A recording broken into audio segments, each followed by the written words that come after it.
Welcome back, everyone, to the BritHick with me, Connor, and Aaron. This is episode 6. Cheers for catching up again for everyone that is. And turn it up, you son of a bitch, because Mickey loves you. So, what you been up to this week, Aaron? How is everything? It's been alright, actually. Not been doing too much. Actually, I've binged a couple seasons of stuff for the first time in a while. So I watched all of Hunters over the bank holiday weekend. What's that? So it's a kind of like a fictionalized thing about a team of Jewish people in the late 70s hunting Nazis that have been smuggled into America. Oh, okay, cool. Obviously, there's the ones that we kind of know about in regards to like scientists and stuff that helped with the NASA project to go to the moon. So that's the thing that actually happened. But in regards to this, it's kind of saying that there were more people and they were disguised as refugees. So their kind of identities were changed and stuff in regards to like high-ranking SS officers and things. It's completely fictionalized. It's got Al Pacino in it. Okay. But no, it was really good. It's quite violent, but as you would expect with it's being a group of Jewish people hunting Nazis in America. Yeah, they're not really just going to give him a stern talking to. No, not at all. And leave it at that. No. But yeah, so that was good. So that was there's only one season of that at the moment. And then I watched season 4 of Preacher because I didn't know that it had come out. So I watched the 3 previous seasons. First season was really good. Second season I thought was a bit naff. Third season was all right, but was going a bit mental. And then the 4th season was just like, I don't understand what the fuck is going on. Like, not in a complicated way, but in a things don't make sense kind of way. Like, they were traveling outside of America, but the car that they've had throughout the entire series was still there. So they were in the Middle East with the same car, then they were in Australia with the same car, then they're back in America with the same car. Right, okay. And it's like, why? I don't understand why they've done that. But yeah, I mean, it was enjoyable. I had to kind of like leave my brain at the door a bit with that. But yeah, just tune out a little bit, just take for what it is. Yeah, I'd say that if anyone was like actually interested in watching Preacher, just watch the first season and stop, because it finishes at the end of the first season and it's like a nice little package. Okay. Like it kind of ties itself up and everything to an extent anyway. And then after that it kind of it goes a bit off the rails a bit. But yeah, no, other than that, not much. I bought that special edition Brewdog, the Barnard Castle eye test. Oh, Brewdog. right, yeah. So I've bought a case of that, so that should be with me in a couple of weeks. And I bought 3 bottles of bourbon today. Nice. Just to try out, because I haven't really been drinking, even though I just said I've bought a case of beer. I haven't really been drinking beer. I've been drinking spirits and mixers, so I finished off all the bourbon that I had previously, and then I bought this, the rum, the Dead Man Fingers. But yeah, so I'm currently drinking the hemp rum, which is quite nice actually. Like the spice rum that they do is like really vanilla forward, almost like cream soda. Oh, nice. Whereas this is like a lot more subdued, kind of more rum based. Yeah. So yeah, it's nice. It's stronger than the spice rum, but yeah, it's still nice. Lovely little tipple. I'm still just ploughing through the Lidl special at the moment. What's the name of it? Captain Cook. Oh yeah. To be fair, it's pretty nice. To be fair, like it's not bad at all. I would probably say that in a lineup, off the top of my head, I would probably pick the Captain Cook over Sailor Jerry's. High praise. The new one anyway. Like, for kind of run-of-the-mill spiced rum, I normally go back to Captain Morgan's. It's just the kind of normal spiced rum. But yeah, I was never really a massive fan of Sailor Jerry's. I know people that have gone on and on about the old recipe being amazing, but I've had some stuff that was meant to taste like the old recipe and I didn't like it, so I'll just stick to Morgan's. Yeah. different strokes for different folks, so isn't it, really? Yeah, always. Yeah.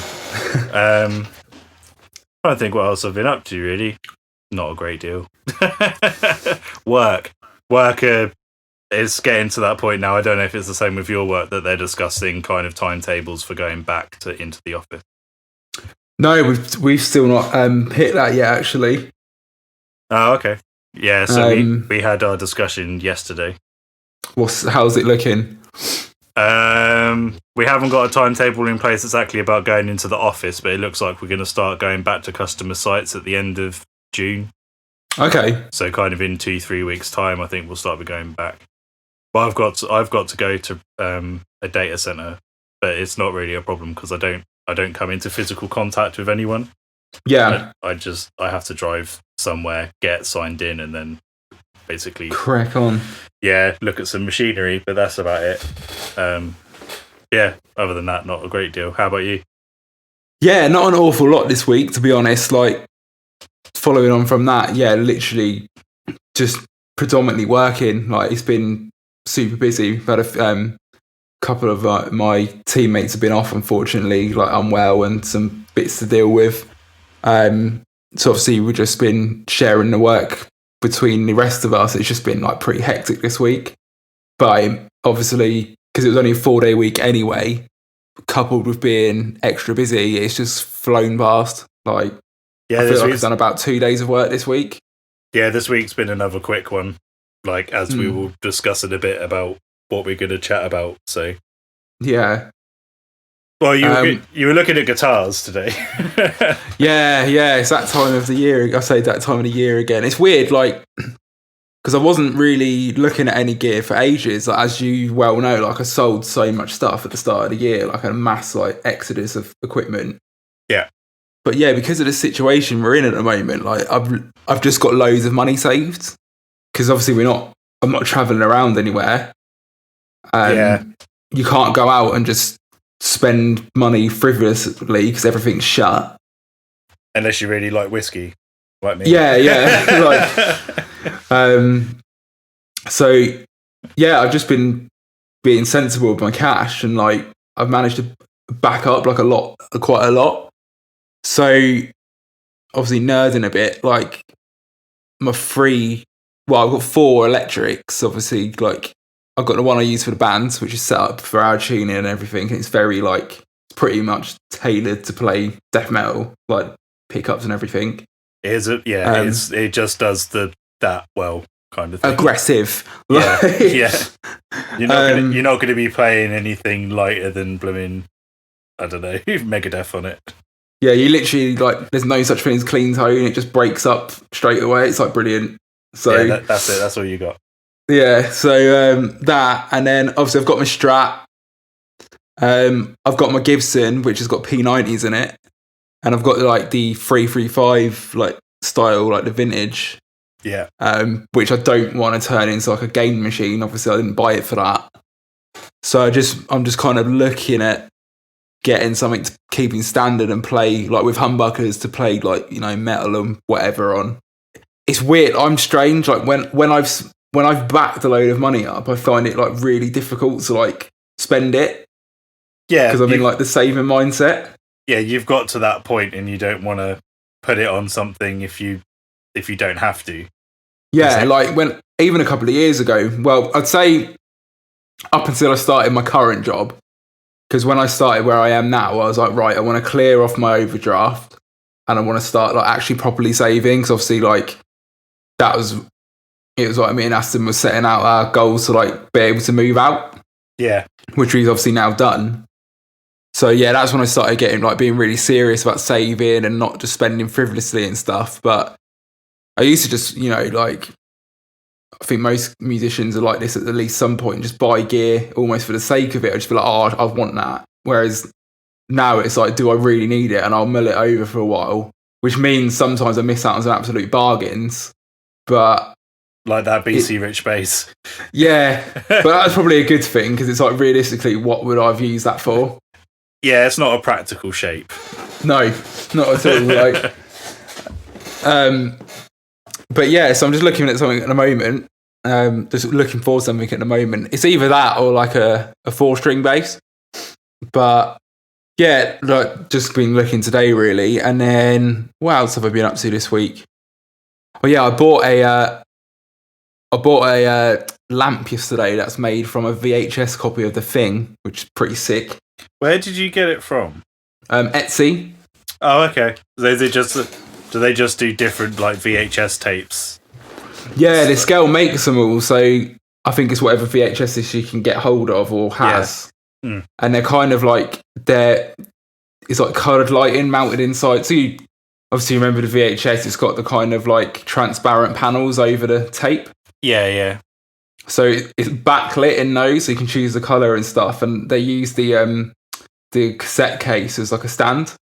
Oh, okay. It wasn't what I thought it was then. For some reason, I had it as the case being the base, then the VHS tape itself being like a stand, and then there being like a lamp on top. Oh, right. Yeah, no, the actual tape itself is like the lamp. Oh, okay. That's cool. Yeah, I saw it. I was like, it was obviously they're like one-offs as well, a lot of them, because you can't keep getting the video. So it's like, yeah, there's only one of them. I was like, I'm getting it. Yeah, fair play. I mean, where are you going to have it? Are you going to have it in that room or bedroom or? Yeah, I'll have it in this room. Like, I want to start getting some more bits for this room and actually turning it into like a bit of a nice space. Like, it's not horrible, don't get me wrong, but I need to decorate it and put a bit of me into the room. Yeah, because at the moment it's still very much like a kid's bedroom, isn't it? Yeah, exactly. Like, I've still got that mural on the wall for the kid that used to live in here. And yeah, it's basically just I've put my desk in here and my gear, and it's kind of like I've not really done it, like not really had much chance to do anything else with it. But I think obviously, like if I start getting some bits to put up and whatever, like I want to get some like good frame posters and stuff. It will just give me that little oomph to kind of like get it going. Yeah. That's what I've got. Like when I eventually get my keys, I've got to make a point of like decorating the basement before I start like putting stuff in. Because if I put the stuff in, I'll get comfortable and I'll never do it. So yeah, I've got to make a point of before setting the stuff up of going right. Gonna get the paint and paint the walls before I do anything else. Yeah, 100%. Like one thing I've purposefully done in here, because obviously I've got things in here, but everything's very easy to like move out into the hall or like pack down. Yeah. So it's not going to feel like a chore, like clearing the room to decorate it kind of thing. Yeah. But yeah, one thing I do need doing when lockdown's properly over or whatever, like I probably could do it now, but it's not super urgent right now because I am able to power everything like in some kind of bodged way, like running a multi out of the hallway. Yeah. But there's literally in this entire room there's one plug socket, and I mean like a singular socket. The good thing is that if there's one socket, you know that there's the ring main there, so you can get more. If it was no plug sockets, then you would be like properly buggered. Destination fucked. Like yeah. Proper. But so that's what I want to do. Like get an electrician in and get some more power points put in here because obviously like I've got my monitors set up, which are both take a plug because they're active monitors. Obviously the laptop, keep that powered. I need to plug my interface in. The amps in it, like at least 1 amp. Yeah.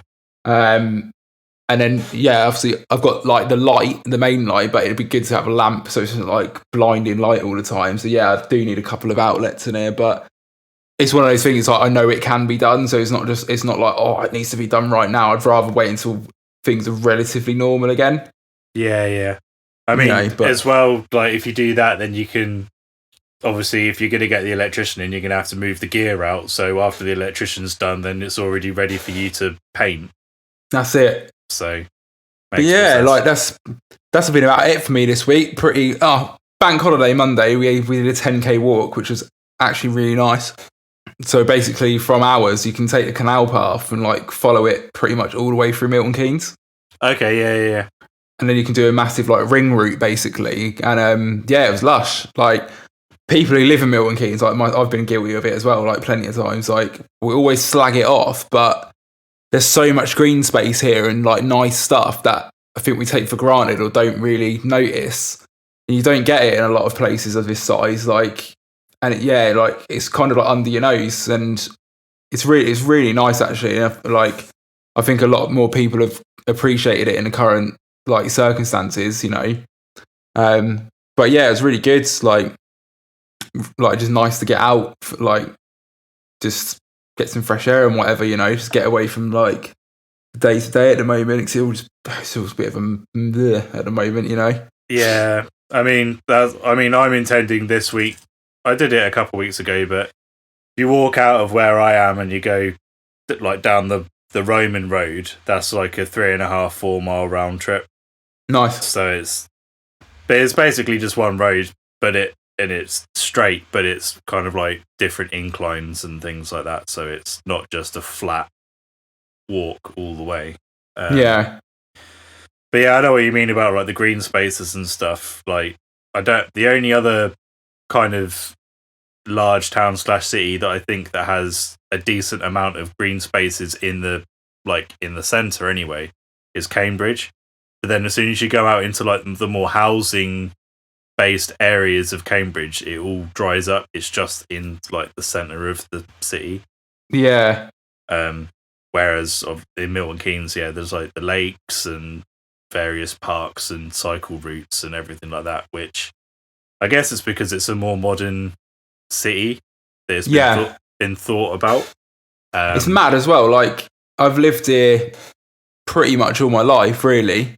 Give or take like 1 year or so, like lived over in Cosgrove, but that's literally like next to Milton Keynes. Like, you know what I mean? It was like a 20-minute walk over the canals of Wolverton, so it wasn't like really that far out. But yeah, there's bits like we did this walk the other day, and there's bits like I'd never been to.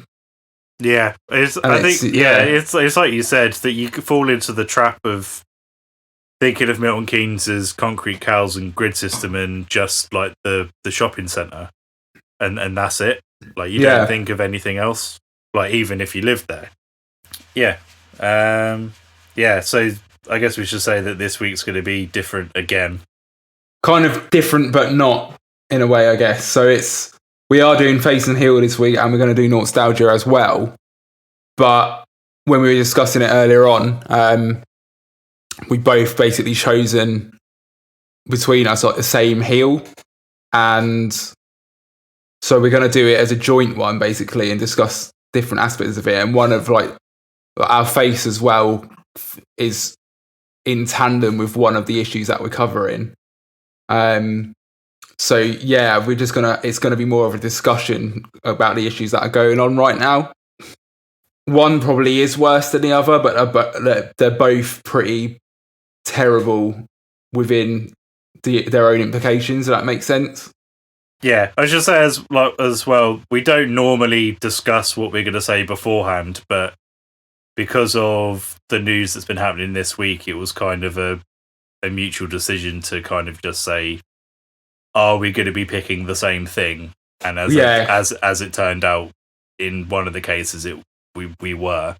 So yeah, we decided that we're just going to do a discussion for Face and Heel rather than kind of go against each other. That's it, yeah, because it was, like you're saying, it was pretty much like, I think between us, obviously, individually, before we chatted this morning, it was like, there's highly likely that we've at least chosen one of these things, like both the same, because it's been so prominent what's been going on. Yeah. So yeah, like usually we just come in to the recording and we don't know anything about what's going to come up in that issue anyway. But yeah, that was why we've done that this week. Yeah. Okay. Let's crack on. Do you want to take the reins? What are we starting with? Let's do. Well, I was going to call it Face, but it's going to end up being another heel discussion. But yeah, Face of the week. Okay, so for me, it's John Boyega. And the reason for that is obviously everything that's going on right now with the situation over in America after George Floyd was murdered. John Boyega basically spoke out quite openly about it on Instagram. And literally I'm not going to say it's a rant because I think that discredits his point, and that's what a lot of people saying, like, oh, he's ranting, but he basically went on and made a post. He's like, I'm fucking sick of racists or something along those lines. And obviously, inevitably, loads of people are like, oh, that took exception to the tone of it because because he's a celebrity, he shouldn't be he shouldn't voice his anger in that way. It's everyone wants everyone to be sanitized and everything. And then he made a video and he's like, I'm not going to apologize for what I've said. He goes, anyone who just basically, if you want to argue with me on it or try and make a point, he goes, I'll just delete you. Because if you're backing up basically what I'm rallying against, stupid, he goes, I am specifically talking about white against black racism. And if you've got a problem with that, fuck off basically. And then he didn't even he didn't back down on it at all either. He said, yeah, I've spoken to my mum and she called me a good boy for it. And she goes, I wasn't raised by weak people. And obviously everything that's going on right now, the reason I think it's commendable is because so many times when these hugely substantial issues come up and these conflicts within society, there are a lot of celebrities who could use their voice to actually open a constructive debate and actually give voice to people who don't have it. And they shirk away from it because they know it's going to be damaging to them publicly. That's I say that's my opinion, but it's pretty evident that is why a lot of them shy away from actually sticking their neck on the line, because there's going to be a backlash. And I think to see someone who is he's got a lot of opportunities open to him for his career, and he hasn't obviously stepped back and gone, should I say this, or is it going to mean that agents don't want to contact me, or I might not get cast in a movie this year or whatever? He's looked at it's the bigger picture's more important here, and I wish more people would act like that. Yeah, for sure. It's he's essentially putting his career on the line. If you look at, I say but actually, yeah, directly link. You look at what happened with Colin Kaepernick when he took the knee. I was going to say about this because I'm someone that follows 49ers as a team. Yeah, I was going to. Well, when we were going to get into the discussion, I was going to say about Colin Kaepernick and taking a knee, because with the stuff that's going on in Minneapolis at the moment, bearing in mind as well that videos are now coming to light that show white people basically starting these things, systematically smashing windows, putting wood pallets against shops and setting them on fire. Barring that, anyway, a lot of people are kind of turning around and going, oh, why can't they just protest peacefully? And the response has been, someone did protest peacefully, it was Colin Kaepernick, and you started burning his jerseys, and now he can't do his job anymore because he's been blacklisted by the NFL. Yeah. So what the fuck do you want him to do? I'm gonna I say it's a bold statement. It's not bold. This isn't a bold statement for me to make. I'm a 29-year-old white man living in England. No one's persecuted me, but I don't want it to come across like I'm trying to speak on behalf of people who are being oppressed. But that whole attitude of oh, why can't you protest peacefully? It's basically white society saying, yeah, that's cool. You can voice your concerns, but only in a way that we deem appropriate. Yeah. It's absolute fucking bullshit. Sorry. And this whole thing about, violent protest gets nothing done. It's well, actually, if you look throughout history, it's been the only form of protest that has changed anything. Peaceful protest is a crock of shit. Peaceful protest makes people who don't really want to be actively involved in affecting change feel like they can give themselves a pat on the back and they've done something. And peaceful protest is pretty much picked up by people who don't really have anything to fear or have never really been marginalised or persecuted just for their existence. And it does take, unfortunately, it does take anger and it does take direct action to affect change. That's the world we live in. If you look at the people who are doing the oppressing and are maintaining rule and authority, they've maintained that with violence, and there's no argument against that.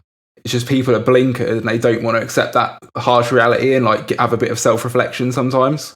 Yeah, you have to say as well that the protest was peaceful, but it seems like that the state police wanted a reason to use force.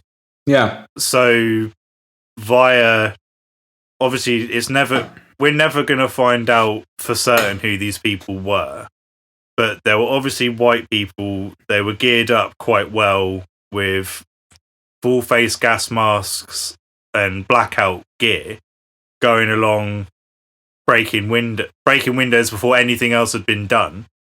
And like as I said, there's photos of a group of it's like 4 or 5 with quite large. I don't even think that they're like normal pallets. It looks like they've been made because they're like 6 foot high. Oh, okay. And they're pulling them out and they're putting them up against shops and setting them on fire. But when they're done, they're dropping themselves in, they're doing the thing, and then they're going. Yeah. So it's like it's so obvious that they're not part of the protest. Yeah.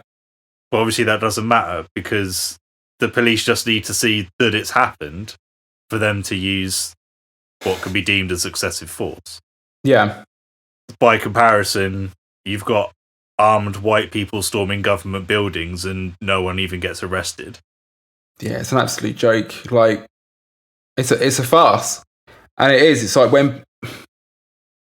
when people say, oh, don't make it a race issue, it's like, well, it is a race issue.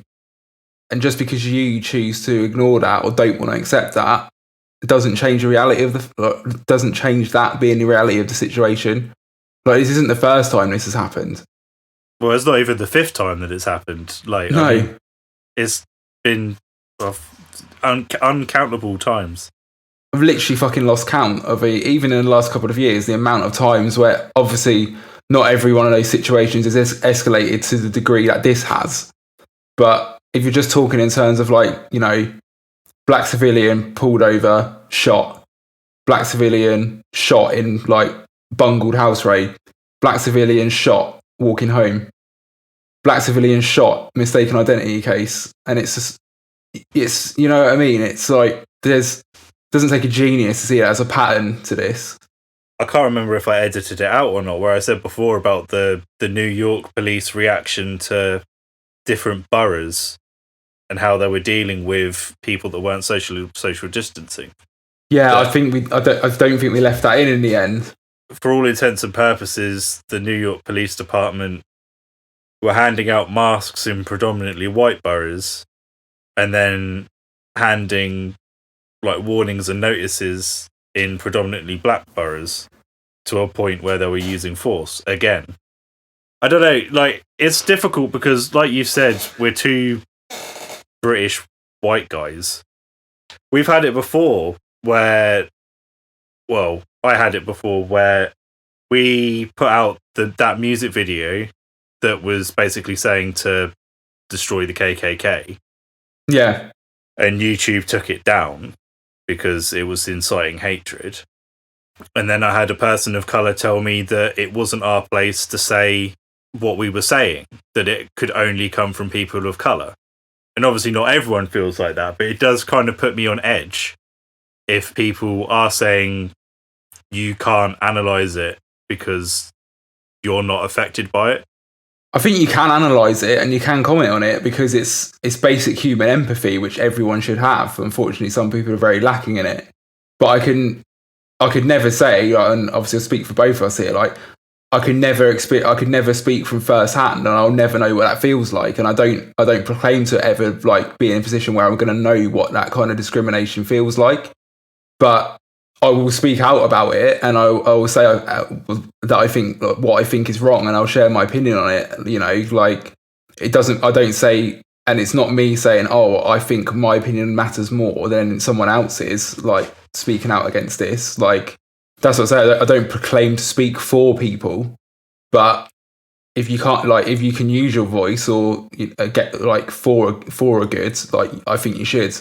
It doesn't mean you're trying to, you know, I'm not trying to go over anyone and say like, oh, this is the be all and end all in this matter. Like everyone listen to me. But I think if anything, the more voices you have for that cause, the better, because maybe it'll shake some people out of their stupor a little bit, you know. And look at it this way, right? If you want to look at if you want to make it, like, simplify it and make it in stark terms, bigoted white people won't take stock of the opinion of someone of like a person of color or like someone from another race because they're not inclined to. That's the problem. Whereas sometimes, like if you've got another white person going, no, you're fucking wrong on that, and this is why, it shakes them a bit. Because they're like, well, hang on, wait, because I think they just presume it's not an issue that, you know, other white people were ever going to care about. But sometimes you have to you have to put your head above the your head on the chopping board sometimes, and whatever. Some people are going to see that as an issue, but I think if you're as long as you're careful to not try and make that cause about yourself and like martyr yourself on it because it's not your place to do that, then all the better. Like, you know, I'm all for it. Yeah, I think that's the thing is that, I mean, I'm not going to not say about it because of that previous interaction.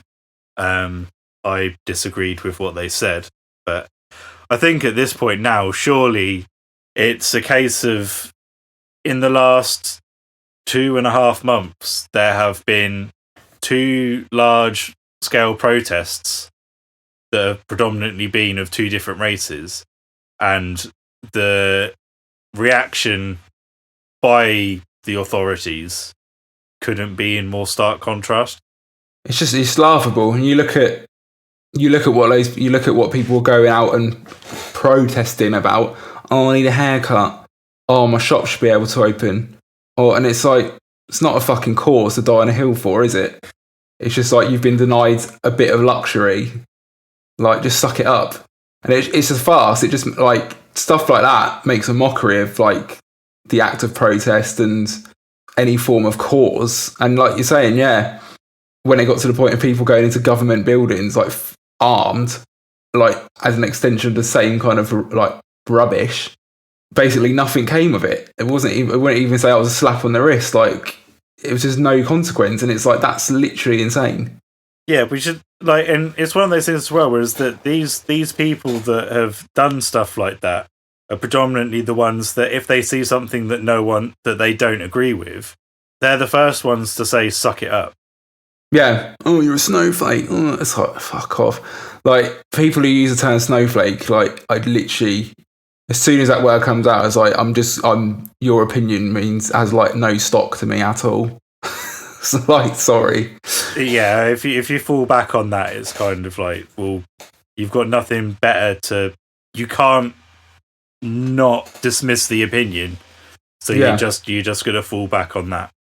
And things like they're meant to be, oh, but I want to keep my guns because I go hunting, and I want to keep my guns because I'm a prepper, and I've got a bunker, and I've got 10 years worth of tinned goods. And then, oh, there's a lockdown for 6 weeks, and within 3, they're out on the streets saying that they need a haircut. It's like, well, what the fuck were you prepping for? Yeah, it's farcical, isn't it? Like, it's all like, you know, gun ownership and that whole debate, whatever, it's a massive issue. Like, that I don't want to side trail into too much, but yeah, a lot of the justifications people use, it's like, when you boil it down, it's like, that is bollocks, isn't it? Like, it's like I'd have more respect for someone who just said, I just like having a gun. It's like, all right, cool. Like, I might not share that opinion, but at least you've been honest. I think both of our opinions are probably summed up by the Jim Jeffries diatribe about gun ownership. Yeah. That just stop with the bollocks and just say that you like having a gun. And stop trying to say that it's your constitutional right, because the right to bear arms is an amendment, which means that the Constitution in itself wasn't perfect. It had to have an amendment in it. Yeah. I don't know. For me, it's a bit of a weird one, because as I grew older, my opinions went from more like right wing to left wing. Like, I was kind of like pro military industrial complex and like pro gun ownership and things like that. But what is the need of having one? There isn't. Like, there's no. If you want to go shoot in a range, use an air rifle. It does the same shit. There's no logical reason apart from legitimately a farmer having a shotgun to protect his livestock. Yeah. and at that point, he needs to have a license anyway. Like, don't get me wrong, like, and not to open a moral question about is hunting right or whatever, but I get it. If people are hunting and like people who hunt for food and stuff, like game hunting and stuff, like I get that. Like, I know not everyone agrees with it, but it's like, look, if people are going to eat meat, that's a much more humane way of doing it than factory farming. Yeah, I mean, I'm of the same opinion of you. Is that if you're hunting and you're gonna take the whole animal and you're gonna eat it, and you can use the fur or make leather out of it and use the bones or whatever, then fine, like that. Yeah. That's fine. Trophy hunting can fuck off. Yeah, is abhorrent. Yeah, it's disgusting.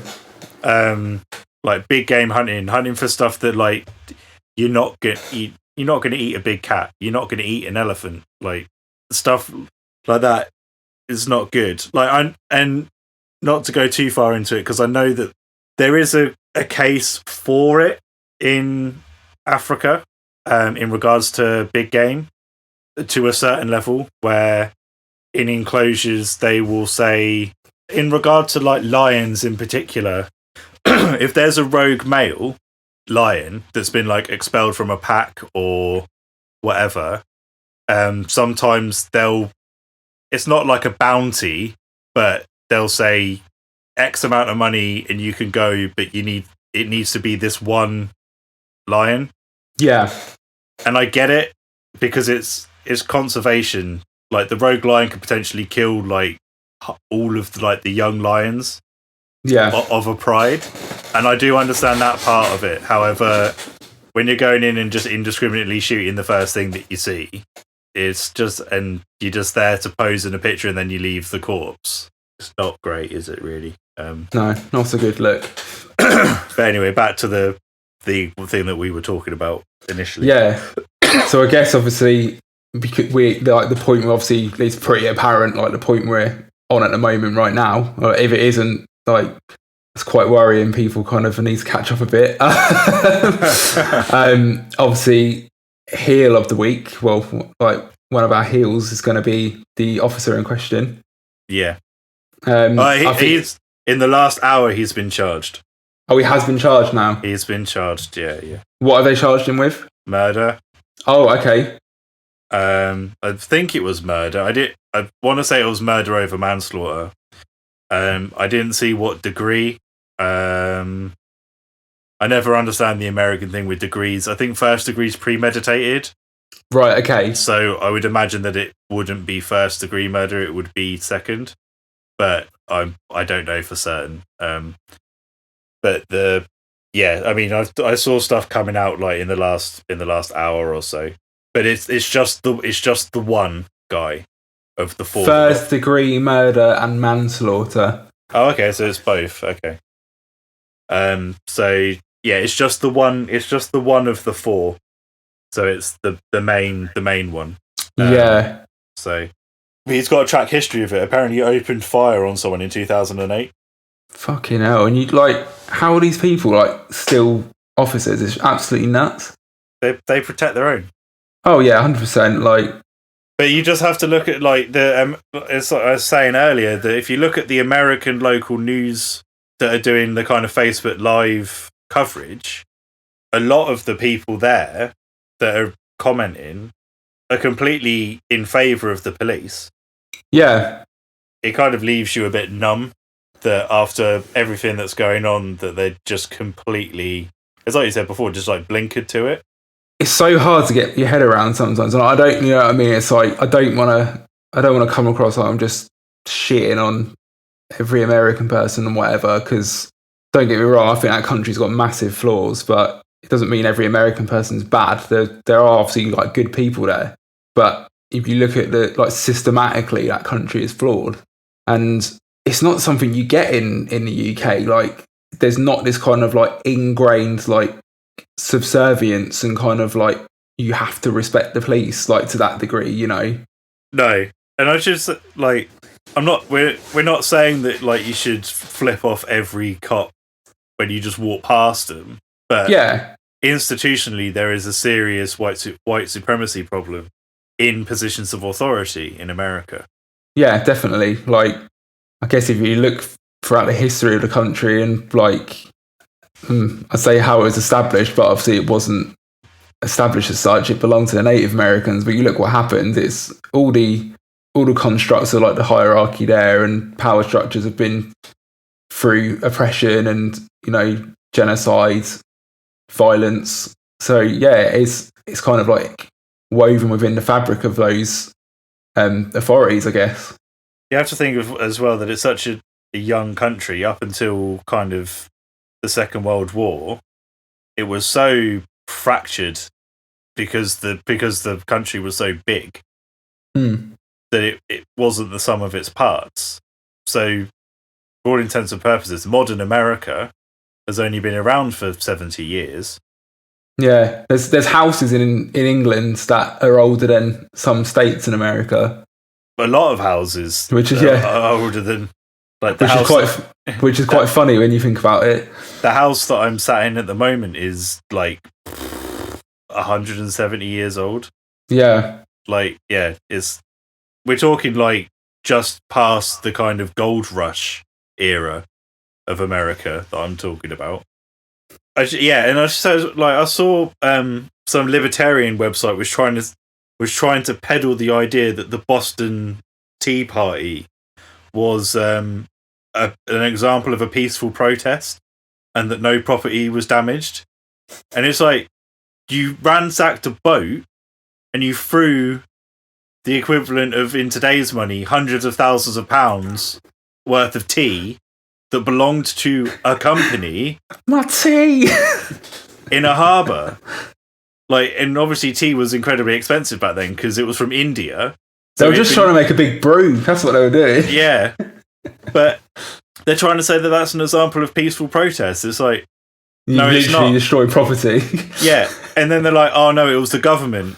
Because libertarians obviously just dislike big government. Like, that's part of it, is that they want to be able to control everything themselves. That's part of libertarianism.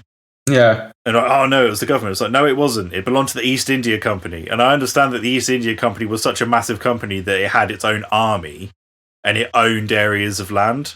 However, it was not a government. It was a company. Yeah. They took the East India Company's product and destroyed it.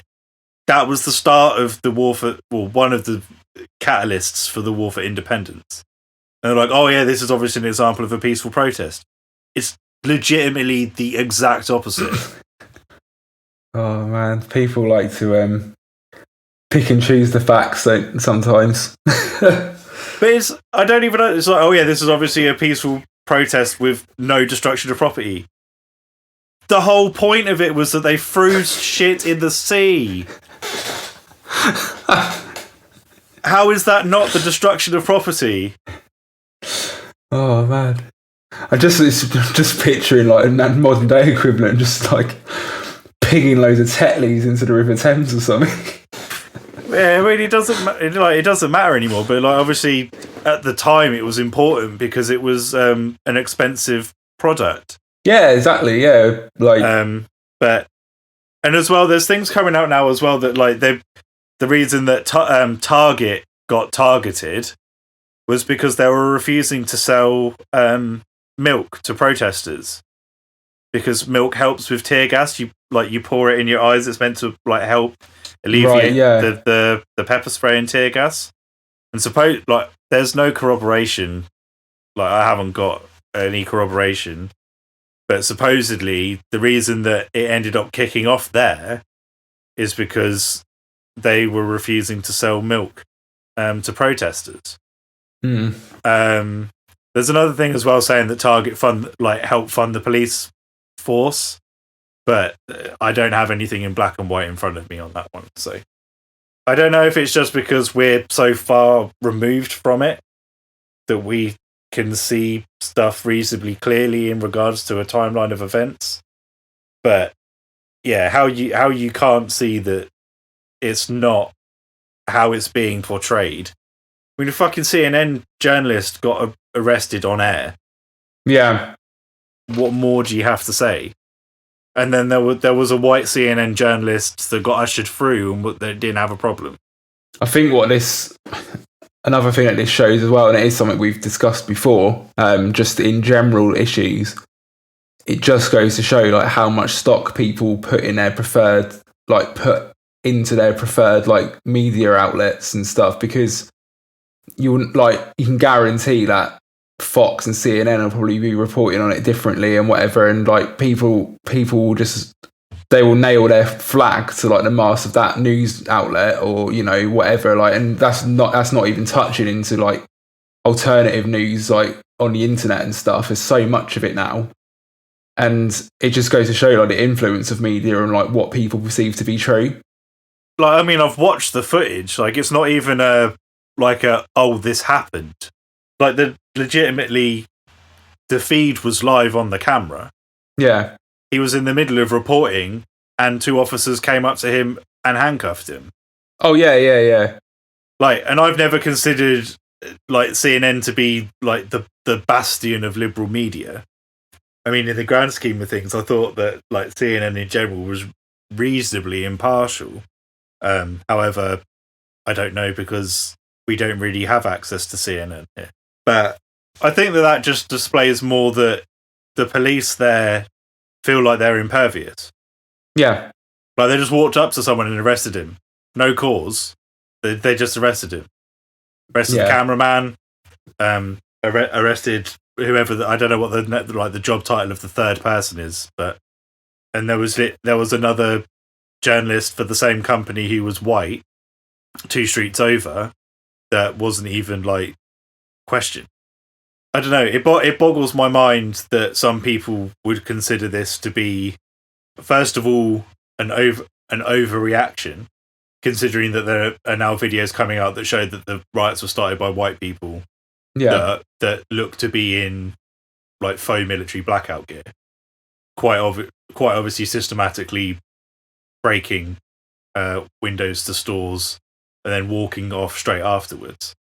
But then I was saying about, not to you, but I was saying about this earlier, that it made me think of the footage of the agent provocateur for the was it the G8 protests in London when it all kicked off?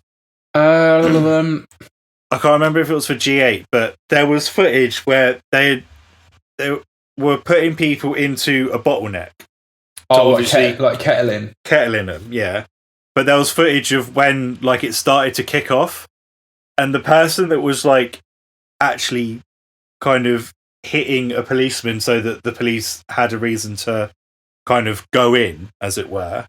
You could watch that person kind of go back, turn around, and then walk through the police cordon, right, and got out.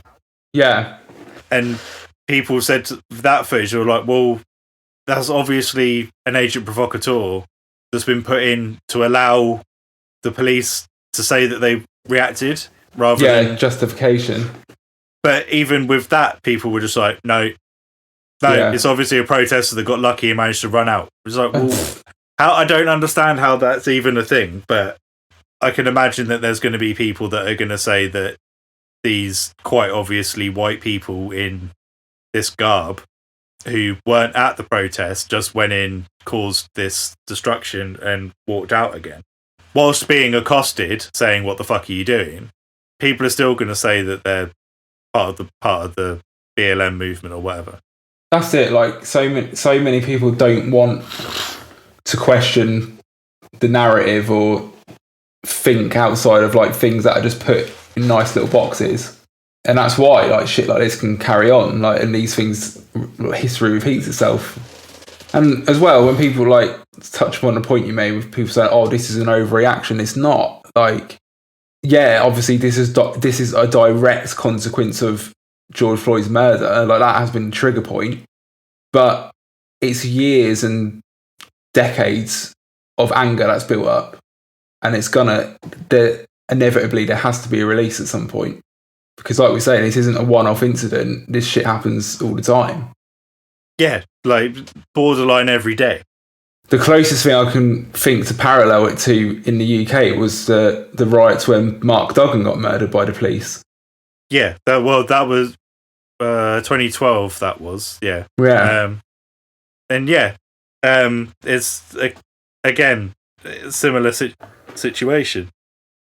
I don't really know like what else I can say about it other than that America has a serious problem with its authorities in general. Yeah. Which can stem down to their almost hero worship of the police force and the army and the navy in particular. Yeah. Because you just have to look at any kind of national sporting event. Obviously, there's none really going on at the moment. But most of them have got some kind of honorary guest from one of those things. Yeah. A veteran or a police officer or whatever, and you need to show your respect and give them the flag, and it's such an alien concept. Yeah, it's to me. Yeah, it's baffling. Like, I get it. Like, don't get me wrong. I'm not the best person to talk to in terms of being proud of your country, because I'm really not. But like, I get it. Like, I understand if people want to be proud of their country. Like, as much as like it's not for me. Like, I understand it, and it's like I'm not going to hate people for that. It's like, okay, cool. Like, I would say in the same instance, be aware of your country's history and its flaws. If you want to be proud of it as well, because you have to take it all together. But yeah, it's the extent that it is in the US. It's just I can't think of anywhere else where it's like that. Like, especially in I know there's still this thing in Britain of like people are like, oh yeah, good old Blighty and stuff, but I don't think it's prevalent. It's not as prevalent as it's made out to be. I don't think, like, especially in our generation and stuff. No. And it's not like at school you're not singing a national anthem and stuff like that. No, I was discussing this with someone again earlier today. That when I went to a hockey game, they played the American national anthem. Yeah, I find that absurd. And apparently it's even at like a college level. Yeah, There's a college football game. They have the national anthem. But it's not even that they're being proud of their country. They're being proud of, in regards to stuff like the military and the police, is that they're being proud of that part of it. Oh, we need to honour our veterans and everything. Although, obviously, they have an awful track record of post-service care. Yeah. When it comes to veterans. Yeah, I'm just trying to like think of a way to kind of sum up my thoughts on it. It's borderline indoctrination. Like, they have National Guard, Army, Navy, like recruitment stations and big advertising campaigns, and they sponsor sports teams, and like there's so much money in it, invested in it, and it's like all over the place that it just seems like it just batters people into submission in regards to the mindset of America the Beautiful or whatever. Like, it's quite disturbing. Yeah, I think it's I can't remember the exact quote, but I'm sure it's George Carlin. Something he said. It's like God bless America and stuff, and he's like, well, of all these countries in the world, and God's chosen yours. Like, I mean, like, tongue in cheek. It's like, yeah, it's just that kind of. But that's another discussion. Is like the intermingling of church and state and shit like that, and it's not a secular society and all that kind of stuff. But that's like another. Like, we've been chatting about this now for 45-50 minutes. Sorry, America. Whereas, like, and if we go into the kind of religion discussion, it's going to be another 50 minutes. Yeah. But yeah, in summary, America's fucked at the moment, and it doesn't look like it's going to be getting any better anytime soon. No, unfortunately not. Especially with Joe Biden absolutely fucking... Oh, Jesus. Someone summed it up best was Joe Biden was all right when he was silent and stood by Barack Obama. As soon as he opened his mouth, it all went to shit.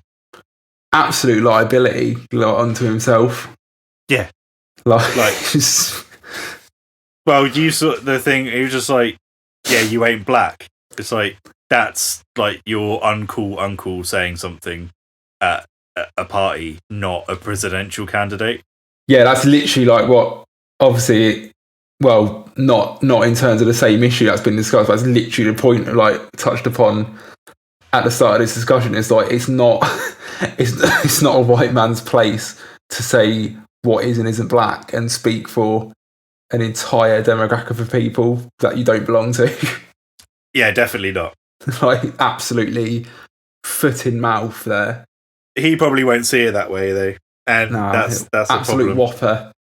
Yeah, 100%. So, yeah, let's move on because otherwise we're just going to carry on chatting about it. We won't get on to anything else. Okay. We want to talk about our actual heel of the week. Oh yeah. So to be fair, I don't think we'll probably talk about this one for as long, so we'll be able to like steer it on quite nicely. Yeah. So yeah, obviously the other big knobhead this week was Dominic Cummings. Yeah. And where do we start with this? I guess it's like I should say as well, because I've seen a lot of people going, "Oh yeah, the left are well on bashing Dominic Cummings, but where were you when X, Y, and Z politicians were doing other shit?" We have probably said the same stuff, but the other people have apologised and stepped down from their roles. Yeah. So it wasn't a problem.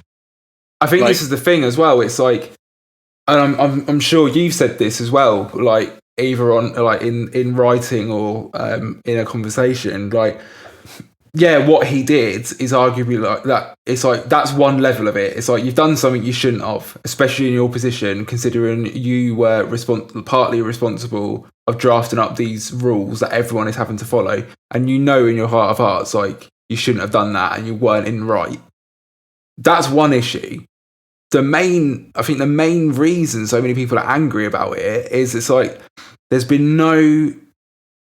hasn't owned it at all. There's been no apology. There's been no admittance of like, yeah, fucked up there. No repercussions, seemingly no consequence for him. And that's what the matter is. It isn't so much, it's partially like, okay, what you've actually done, but it's just like, it's just the gall of it. It's just like, it's almost like, yeah, well, I'm above apologising, so fuck you. That's it. And I think this is what a lot of people like aren't getting, is that what he did, we know was wrong, obviously. And as you said, as someone that partially was responsible for the rules, is like worse. However, for anyone to turn around and go, oh yeah, but what about this person and what about that person? Those other people have had repercussions bestowed upon them. The professor that was part of SAGE had to step down. There's been MPs that have been being deselected. I've seen someone saying about an SNP MP that travelled back to Scotland from Westminster. Again, he went back home. It's debatable whether or not that was in the rule, like what it involved. However, for someone to turn around to me and say, but what about this person? That person doesn't represent me. Like, it's not even in my country. Yeah. Like, that's an SNP MP. If I was Scottish, then maybe I should like be a bit more clued up on it. However, this person is the mastermind behind a lot of the kind of campaigns that have been happening in Britain in the last 5 years, which obviously we disagree with in general, but that's by the by. It's not that's the issue and what's making people angry. It's, as you said, it's he did something wrong. Yeah, fair enough. Okay, so you're gonna apologise and step down? No. And then it's been this list of cabinet MPs falling on their swords almost for him. Obviously, none of them have been fired, but just incriminating themselves over and over again by leaping into this bloke's defence. And then him doing a press conference, even though he's not an MP and not meant to be political, in the Rose Garden of 10 Downing Street, was 35 minutes late to the press conference and basically said, I don't regret what I did. Yeah.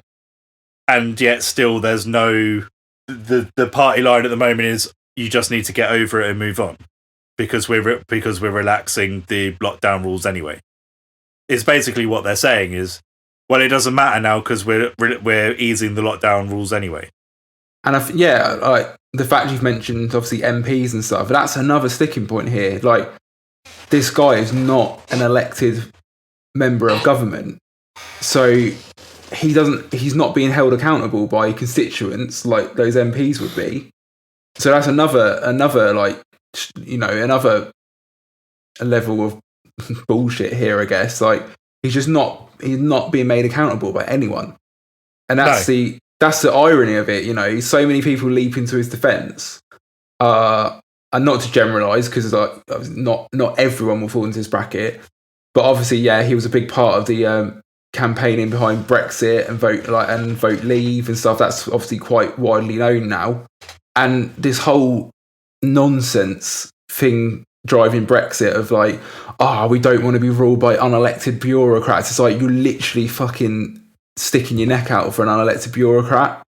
There other things as well is that he's got links to Cambridge Analytica, which is shady in its hoarding of information in regards to that Brexit campaign.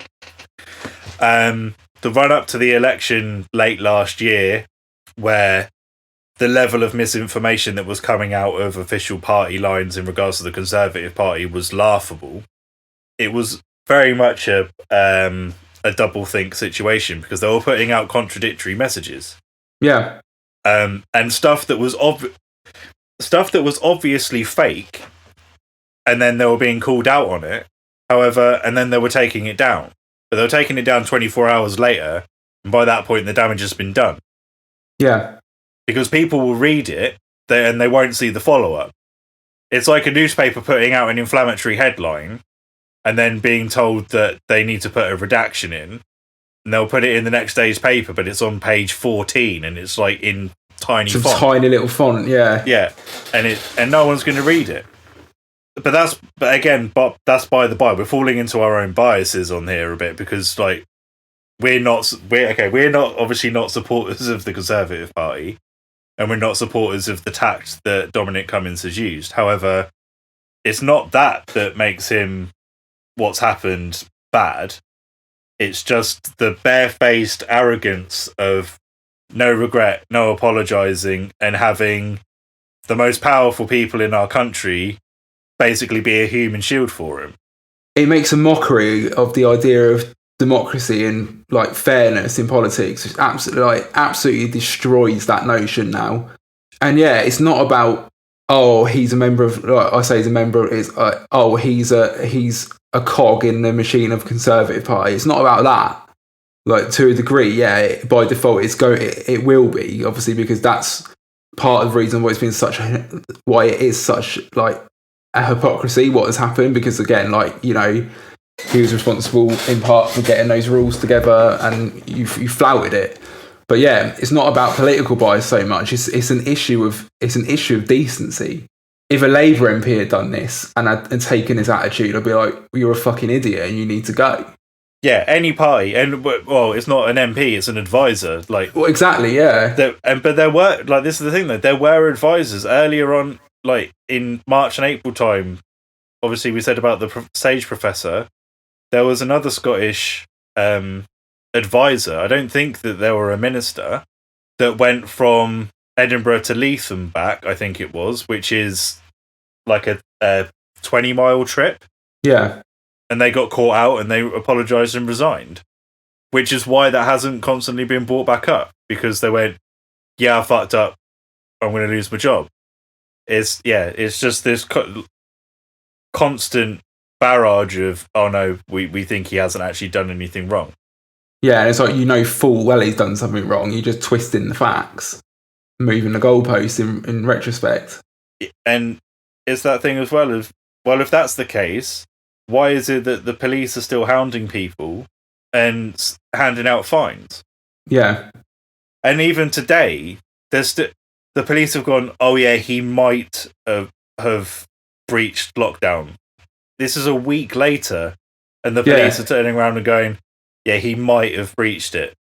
But then you've already had one constabulary saying, yeah, if he'd been stopped by officers, he would definitely have been turned around. So even that's contradictory. Yeah. It's it's absolutely ridiculous.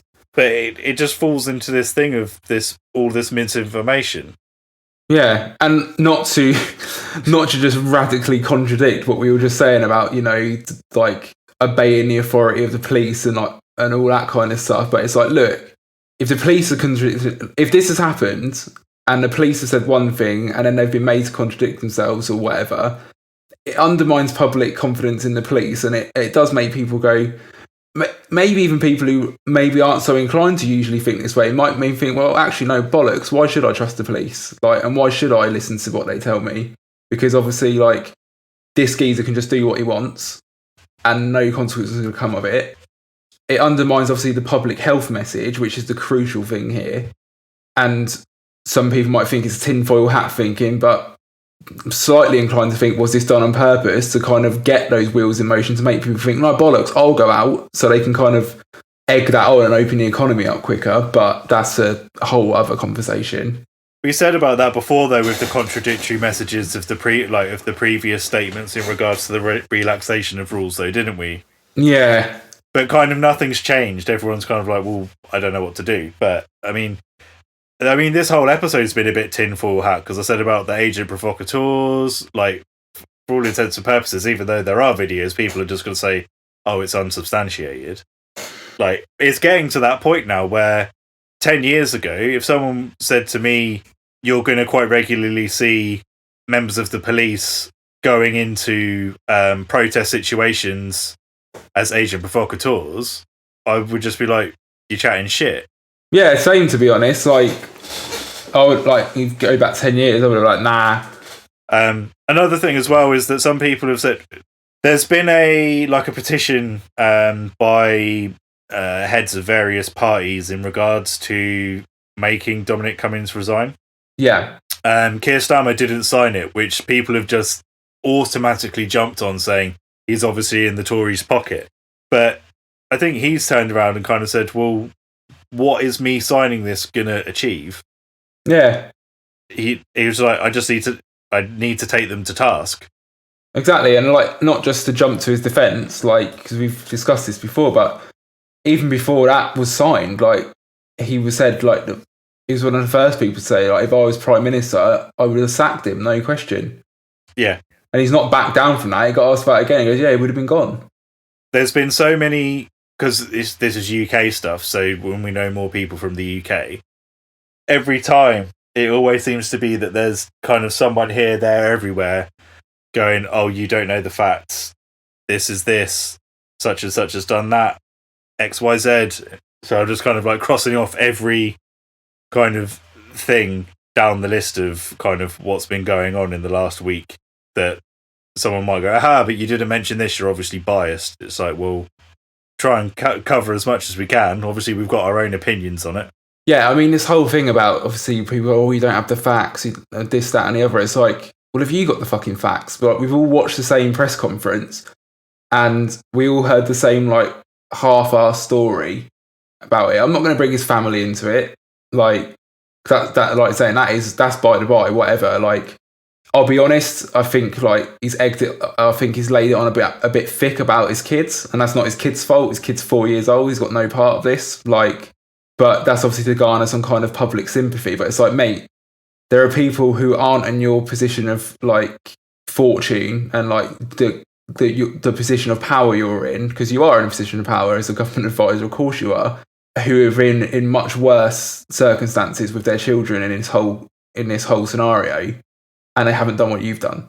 And this whole thing of I refuse to believe a top-ranking government advisor could not secure any kind of childcare arrangements without having to leave London.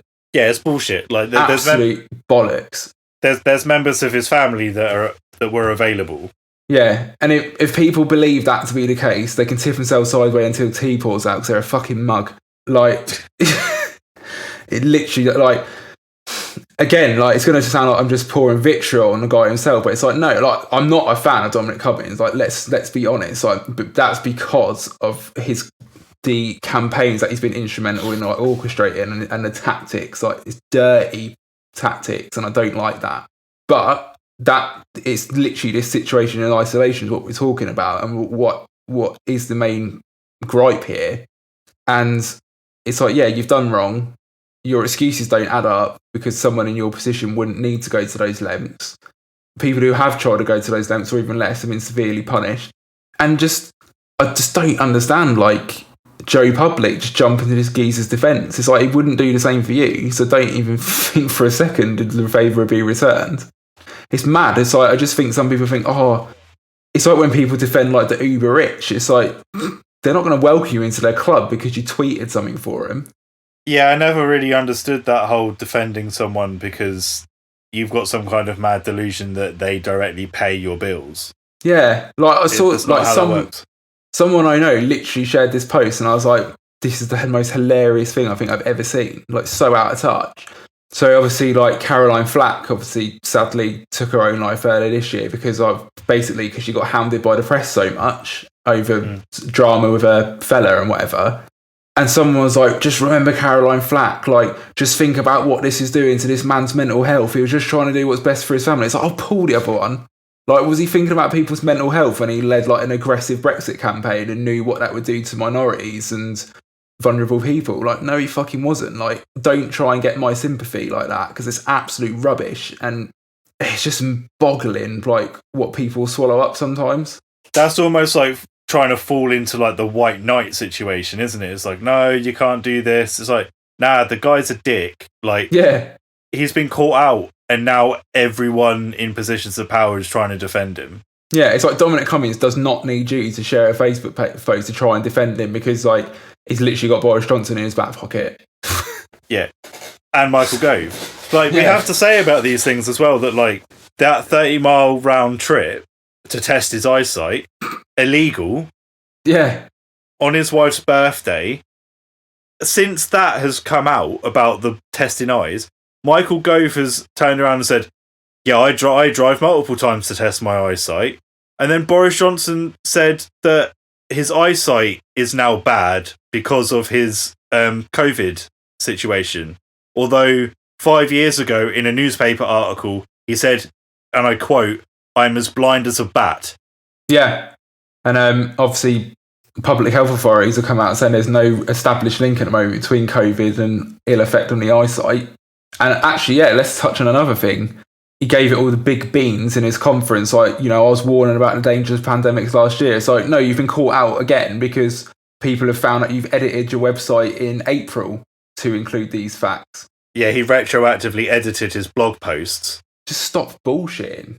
You know, I know it sounds so simple, but it's like, when people have found out again and again and again and again to be lying, it's like, why are you putting stock in these people? Why are you defending them? Because they don't have your interests at heart.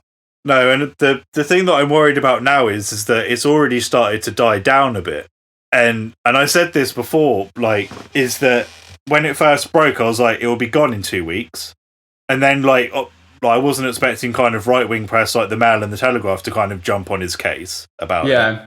So I was like, oh, maybe it will be a bit longer. But, like, it's the end of the first week, and it's already proper simmered down now without any resolution. So come next week, I think it will be done and it will be forgotten about. And then next election, which is unless something mental happens, is in 4 years' time, no one will ever consider it when they go to the polls. That's what worries me the most, is people's short memory. It'd be interesting to see what happens. I mean, the thing is now, I guess, like, like the reaction from the media and definitely like some corners of the media was pretty unprecedented. Like, again, like if even 2 weeks ago you said, yeah, Daily Mail are going to like go on the attack on Dominic Cummings, and we're like, bullshit, no they're not, like, never that's going to happen. And I was like, oh, okay, I've been proven wrong, like, quite happy to say so. Yeah, genuinely surprised. Yeah, and it wasn't even just like, oh, a small article. It was like a 10-page running, like, it was a headline article with a 10-page like rundown. I really like went into it. But have you seen the retort to that? Someone, I don't know who it was. And again, this is falling into the whole Twitter bullshit again, but verified account, some journalist, basically turned around and said, yeah, it's because the Daily Mail's now run by a Ramona. basically saying that the change of the editorial staff is the reason that there's been a change in tact. Right. And basically said, yeah, you can just dismiss anything that the Daily Mail says now. And it's like, what? In what world do you just turn around and basically say to a long-running newspaper publication that has supported your point of view that as soon as they put something in that is a little bit off base, just go, nah, just disregard everything that they say now. Yeah. It's getting it like, sorry, America, I'm going to have a go at you again, but it is getting like that now. You look at politics and look at media and how politicians use media and stuff. It's becoming very like America, and like especially like the Trumpism and stuff. Like even like directly linked to this, when those reports are coming out before he had that conference and stuff, like they were like, no, some of those claims are spurious, and then he's come out in his conference and basically what he said. It's like, well, no, okay, that was true all along. Then what the papers have reported, and it's politicians now are like, no, like it's short of saying that's fake news, or like, yeah, don't believe everything you read in the newspapers and stuff. It's like, what are we doing here, lads? It started with the bloody people have had enough of listening to experts bullshit. Yeah. And it just carried on from there. That if you were accused of something and they go, here's what we have on you, and just go, nah, it's all bollocks.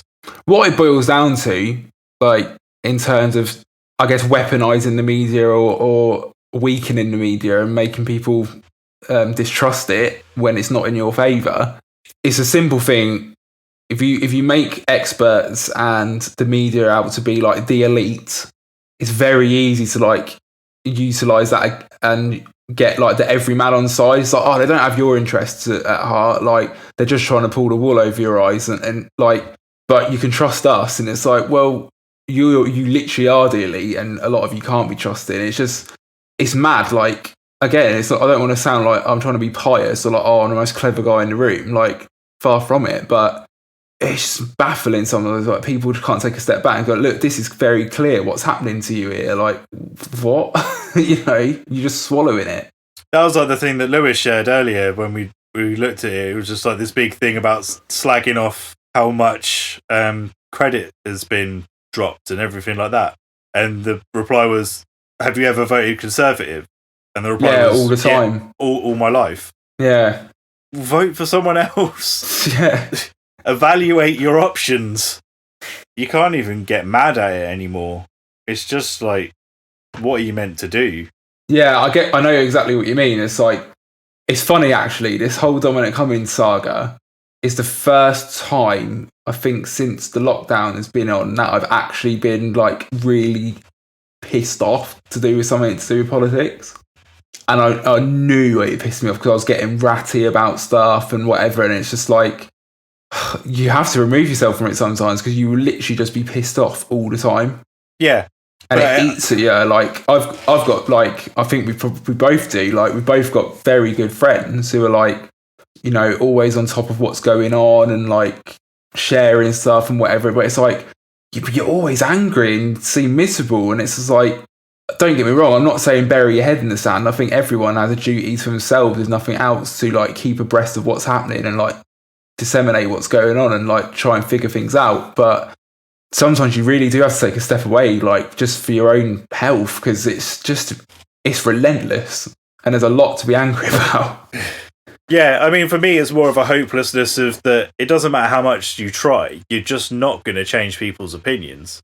Like, and there's two cases of this growing up, which is when I was at uni in halls, there was a young Earth believer, so completely dismissed evolution, genuinely believed that the Earth was 5,000 years old. Fantastic. Like, wasn't a devout, like, religious person, just was like, nah, evolution didn't happen.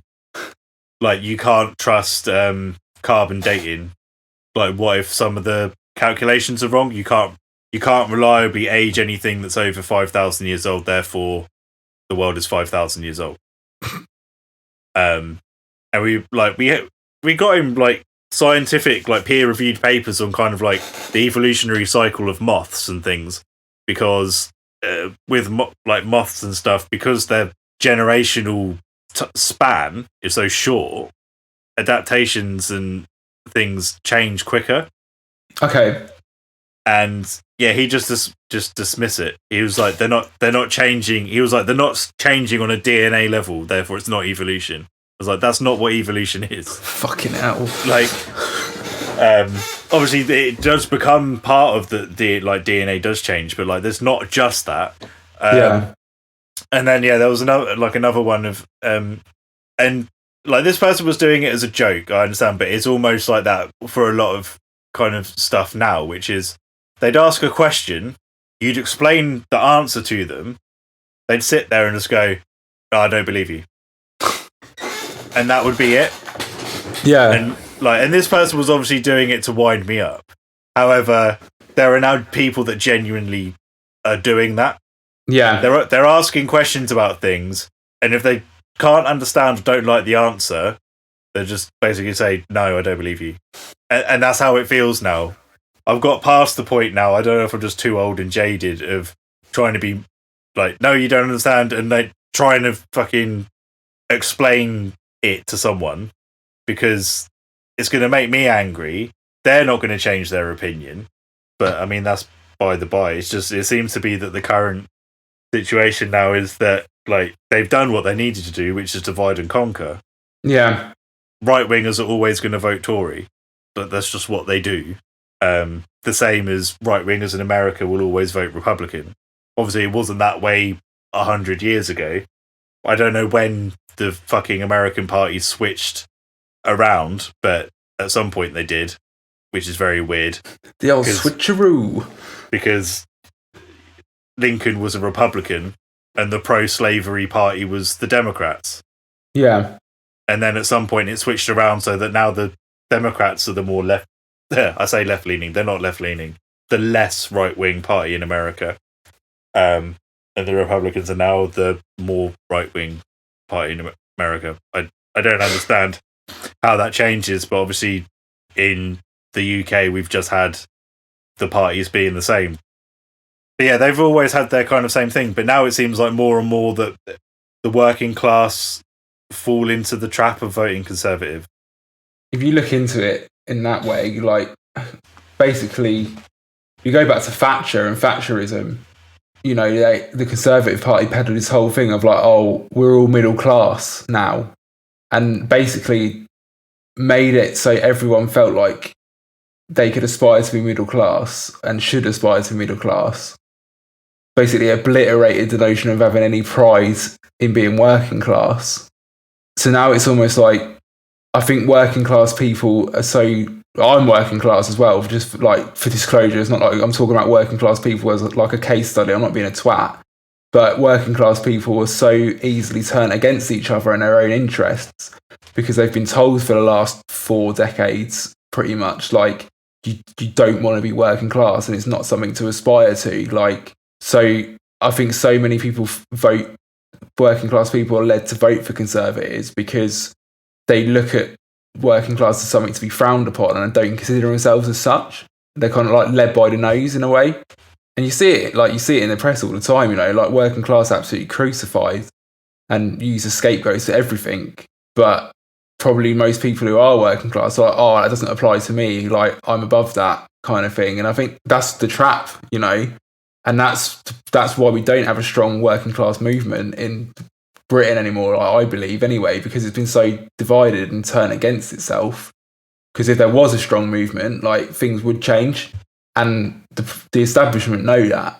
Like, the workers are powerful together. Like, not to get all like red up in here at the moment, but it's just a fact. And that's my belief anyway. Like, it's such a conscientious effort to split and disenfranchise the working class because they know how powerful it is when it's united, and like what an opposition it is to like the established like rule at the moment. Yeah, it's the neoliberal / capitalist thing, isn't it? It's like, you can get yourself out of this shithole. You just need to bootlick your way to the top. Yeah, and that's the thing. Like, if you tell people what they've come from is something that is undesirable, they will always kick against it. Yeah. Oh, bloody hell. I don't think we're going to be able to do nostalgia today. That's all right. This has been quite a heavy episode, actually. Lots of venting. Yeah, probably the most serious one so far. To be fair, there's been a lot going on this week. Oh yeah, big time. Like, yeah, I think this has been the first time we've like really vented about stuff and got stuck in, like put the boot in, I guess. But it's got to be done sometimes. Yeah. Well, we always say we'll make it a point of being jovial, but I guess with the amount of shit that's going on this week, it's too much to ignore. So. Yeah, funny enough, like full disclosure, our nostalgia this week was going to be about Jackass and Dirty Sanchez. That ruined quite the transition. We'll save it for another time. Yeah. It might be the next week's a slow news week, and then we'll do it then. But yeah, someone will invariably do something really stupid. Yeah, I should say as well.